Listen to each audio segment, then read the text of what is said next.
We didn't always know what we were doing. And you go by love and hope and perseverance and desperation, and you just trudge along. You know, people call it the death of a dream. And I think it's true. I mean, you assume as a parent that your child, they'll do a lot of different kinds of things that most kids do. There's a point at which you kind of realize that probably will never be true for my child. And it is a death of sorts. It's a death of a dream, and there is grieving associated with it. Everyone's going to have to deal with these children, and these children are all growing up. Some of them are going to be on their own, dealing with the world around them.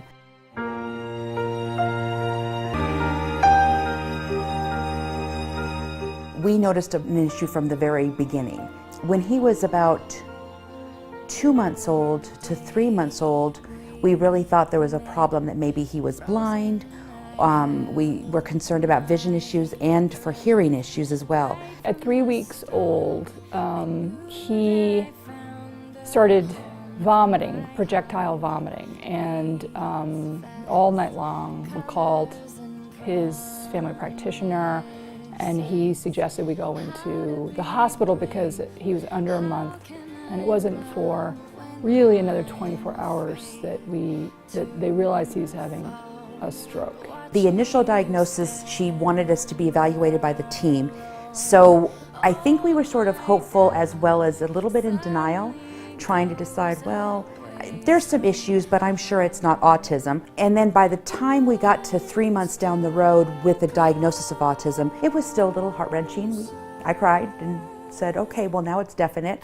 And then by 6 months old, he was already, significantly developmentally delayed. And I can remember asking his doctor, when is developmental delay become developmental disability? It's very difficult. I mean, initially you're sort of stunned. I mean, when our pediatrician showed us the chart of the growth of his skull, and her comment was, "I'm sorry, I need to have you schedule an appointment with neurology. We need to, this is potentially indicative of hydrocephalus." And just the look on her face, you knew at that point that everything you thought probably would be true about your child's life is not going to be true for your child. When you've met one person diagnosed with autism, you've met one person diagnosed with autism. They're all really different. Some kids have difficulty with social skills. Others have a hard time communicating, even their basic wants and needs. It is social impairments, it is cognitive disabilities, and 1 in 88 children are currently affected. The problem is that we don't understand what causes autism, but they believe that there are genetic and environmental components. However, they don't really understand why that is, and so more research is needed in order to determine why it's on the rise. But everybody has their hopes and their dreams. Every child with autism has a family and they have things that they want to accomplish, and it is our job to help them accomplish those goals. I think one of the things that's probably central for us has been the intentionality of the Joshua School program, backed with just this ridiculous love.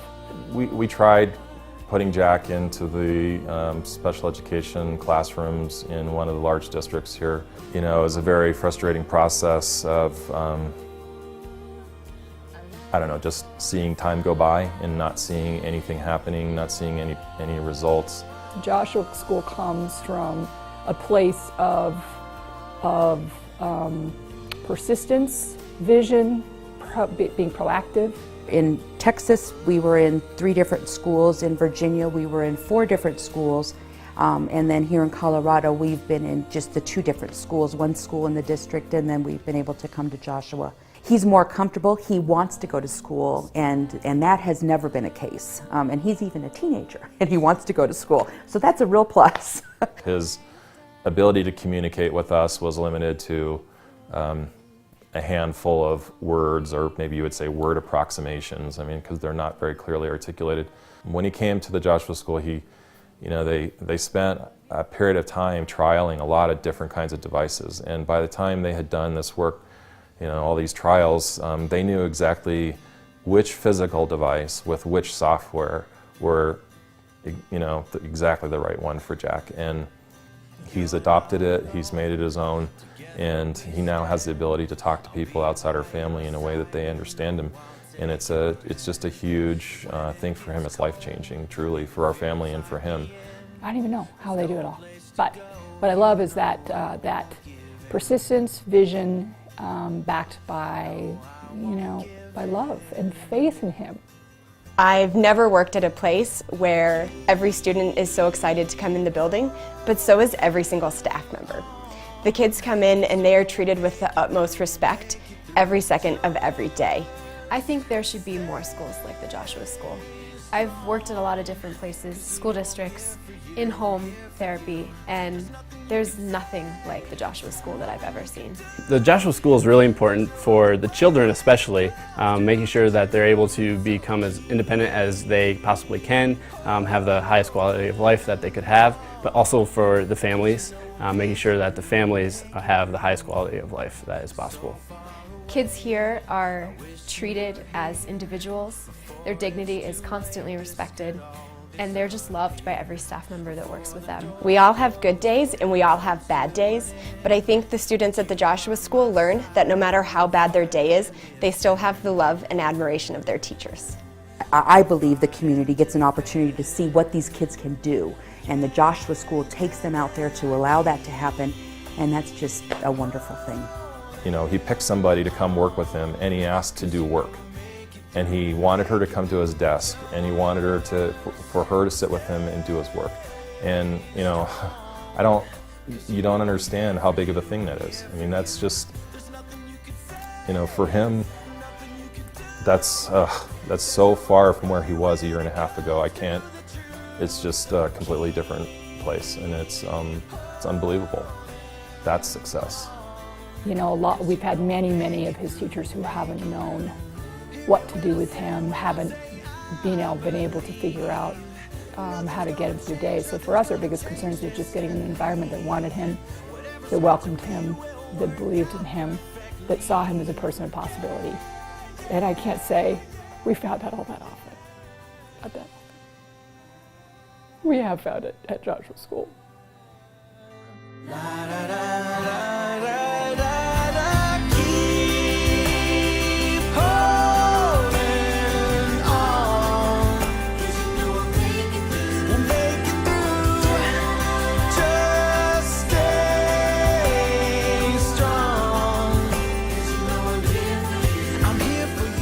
The Joshua School reminds me of the starfish story, where a young man is on a beach laden with starfish out of water, and he's one by one picking them up and throwing them back into the water.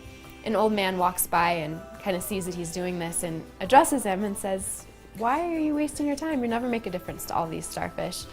The young man picked up a starfish, looked at the old man, and threw it in the ocean and just said, "I made a difference to that one." I really feel like that's what the Joshua School is. Just stay strong.